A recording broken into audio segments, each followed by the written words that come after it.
Assalamualaikum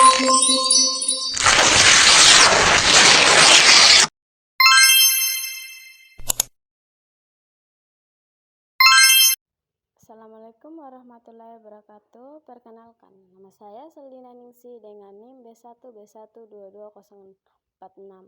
Saya dari kelompok 3. Kelompok saya membahas tentang analisis pekerjaan. Baiklah, marilah kita mulai dari pemateri pertama.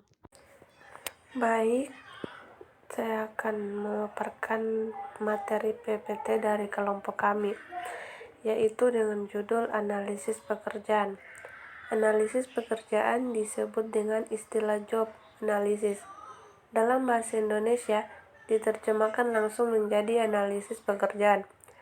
Analisis pekerjaan yang dimaksud di sini merupakan salah satu fungsi penting dalam manajemen sumber daya manusia untuk menempatkan orang yang tepat pada posisi yang tepat.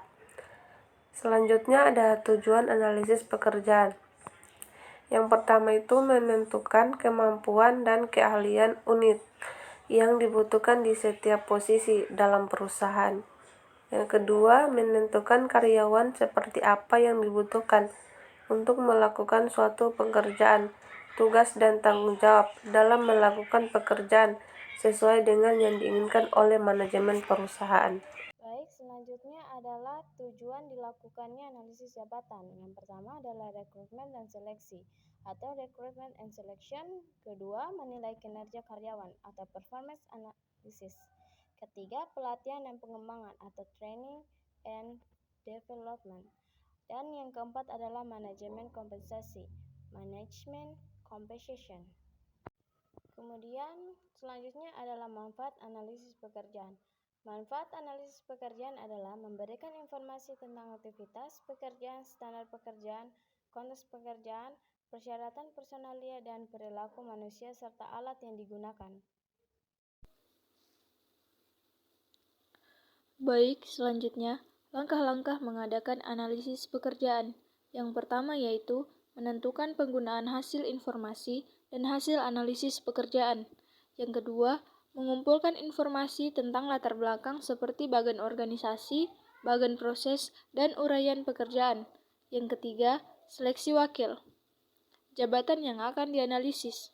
Dan yang terakhir atau yang keempat, mengumpulkan informasi analisis pekerjaan atau aktivitas pekerjaan, perilaku karyawan yang diperlukan, kondisi kerja, dan syarat yang diperlukan.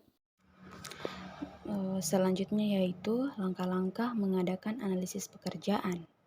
Langkah-langkah ini terbagi menjadi 3, yaitu yang pertama, meninjau informasi dengan pihak yang berkepentingan untuk memverifikasi informasi yang diperoleh. Yang kedua, menyusun uraian pekerjaan dan spesifikasi pekerjaan. 3, meramalkan atau memperhitungkan perkembangan perusahaan. Materi selanjutnya yaitu metode analisis pekerjaan.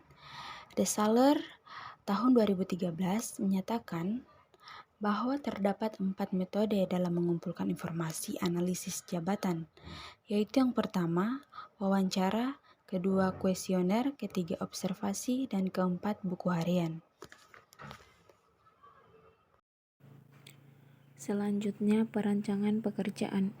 Perancangan pekerjaan merupakan pengembangan dari analisis pekerjaan terkait dengan upaya memperbaiki efisiensi, efektivitas, dan produktivitas perusahaan dan kinerja karyawan. Baik, selanjutnya yaitu ada 3 hal penting dalam perencanaan pekerjaan, yaitu 1. Rancangan pekerjaan harus mencerminkan pemenuhan tuntunan lingkungan. Yang kedua, mencapai hasil dan kepuasan pekerjaan yang maksimal. Yang ketiga, para pelaksanaan harus mampu berperan menjadi umpan balik.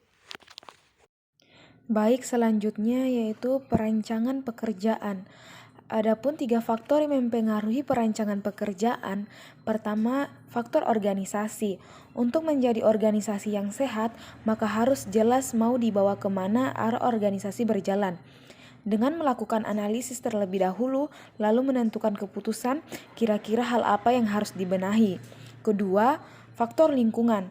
Elemen-elemen lingkungan merupakan aspek kedua dalam desain atau perancangan pekerjaan. Para perancang pekerjaan tidak dapat mengabaikan pengaruh lingkungan eksternal. Elemen-elemen lingkungan pokok dalam desain pekerjaan adalah kemampuan dan tersedianya para pegawai potensial serta pengharapan-pengharapan sosial. Ketiga, faktor keperilakuan. Menurut Handoko, elemen-elemen keperilakuan perlu mempertimbangkan beberapa aspek dalam desain pekerjaan. Yang pertama itu otonomi, mempunyai pengertian bahwa dalam melaksanakan tugas-tugas dan tanggung jawab atas pekerjaan. Yang kedua, variasi pekerjaan. Variasi pekerjaan yang baik, maka tingkat kebosanan dalam melaksanakan tugas akan dapat ditekan. Apabila seseorang pegawai telah merasa bosan, maka timbul rasa lelah. Kelelahan yang berlanjut akan mengakibatkan kesalahan dalam melaksanakan tugas. Umpan balik. Yang ketiga, umpan balik bila pekerjaan yang dilaksanakan pegawai memberikan umpan balik tentang seberapa baik pelaksanaan pekerjaan mereka, maka para pegawai akan mempunyai pedoman dan motivasi untuk melaksanakan pekerjaan dengan lebih baik.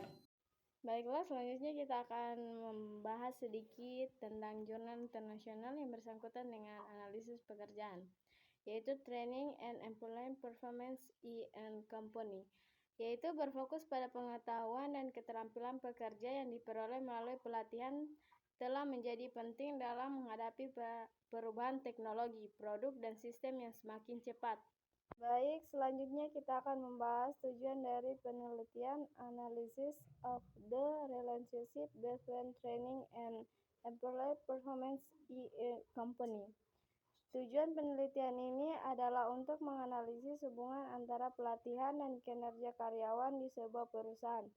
Fokusnya terutama pada penelitian yang diterbitkan di banyak jurnal nasional maupun internasional yang bereputasi yang sesuai dengan kajian pada artikel ini, yakni manajemen sumber daya manusia. Selanjutnya adalah dampak pelatihan pada kinerja perusahaan. Dalam bagian ini sudah banyak studi yang telah memperkirakan dampak pelatihan pada kinerja perusahaan dengan menggunakan data tingkat perusahaan dari sampel besar perusahaan dilaporkan. Keuntungan dari studi sebelumnya adalah dapat diregionalisasikan ke perusahaan lain, sedangkan studi kasus tidak dapat mengungkapkan masalah secara umum. Kerugian dan keterbatasan ukuran subjektif. Kerugian dari ukuran subjektif adalah bahwa hasil penelitian tidak sebanding di seluruh perusahaan dari waktu ke waktu dan bergantung pada banyak asumsi. Keterbatasan ukuran subjektif kinerja. Penelitian lain telah menggunakan kumpulan data tingkat perusahaan dalam standar regresi fungsi produksi untuk memperkirakan dampak penelitian terhadap kinerja perusahaan. Mereka telah mengukur kinerja perusahaan dengan penjualan menggunakan data National Center on the Education. Survei dan mengukur produktivitas dengan penjualan bersih, memperkirakan fungsi penerimaan atau pengiriman. Sebaiknya mempelajari pengaruh dominan sumber daya manusia individu terhadap kinerja keuangan dengan menggunakan data survei dari 416 perusahaan kecil dan menengah untuk mengukur produktivitas berdasarkan nilai tambah. Baiklah, selanjutnya kita akan membahas tentang tinjauan literatur. Tinjauan literatur adalah tentang pelatihan karyawan dan pengaruhnya terhadap kinerja di perusahaan, dan mengembangkan dan mengusulkan kerangka kerja untuk menganalisis pelatihan dan masalah kinerja perusahaan, atau menilai kelebihan dan kekurangan dari banyak penelitian sebelumnya. Misalnya desain penelitian, pengukuran variabel dan kinerja perusahaan atau metode estimasi, untuk menyarankan arah untuk penelitian di masa depan dan meningkatkan akurasi hasil penelitian di masa depan tentang topik ini. Artikel ini mereview hal penting dan mengusulkan kerangka kerja untuk menganalisis pelatihan dan masalah kinerja perusahaan. Dari data dari penelitian sebelumnya digunakan untuk menilai pengaruh pelatihan terhadap kinerja perusahaan. Baiklah, saya akan melanjutkan materi kami, yaitu kekuatan penelitian. Yang pertama, teori dan model analisis yang digunakan tepat. Yang kedua, Bahasa yang digunakan oleh penulis mudah dipahami, maksud dan tujuannya oleh pembaca. Analisisnya sangat rinci dan mudah dipahami. Yang ketiga, penulis detail dalam memberikan hasil yang didapat dalam melakukan penelitiannya. Selanjutnya ada kelemahan penelitian. Penulis kurang lengkap dalam menyimpulkan keseluruhan isi jurnal. Selanjutnya di sini saya akan membacakan kesimpulan dan saran. Kesimpulan dari materi ini yaitu analisis pekerjaan disebut dengan istilah job analysis. Dalam bahasa Indonesia diterjemahkan langsung menjadi analisis pekerjaan. Analisis pekerjaan yang dimaksud di sini merupakan salah satu fungsi penting dalam manajemen sumber daya manusia untuk menempatkan orang yang tepat. Tujuan dari analisis pekerjaan adalah untuk menentukan kemampuan dan keahlian unik yang dibutuhkan untuk melakukan suatu pekerjaan, tugas, dan tanggung jawab dalam melakukan pekerjaan sesuai dengan yang diinginkan oleh manajemen perusahaan. Adapun sarannya yaitu analisis pekerjaan hendaknya dijalankan dengan sebaik mungkin mengingat begitu pentingnya peran dan fungsi sumber daya manusia dalam rangka pencapaian tujuan yang ditetapkan organisasi atau perusahaan di masa yang akan datang.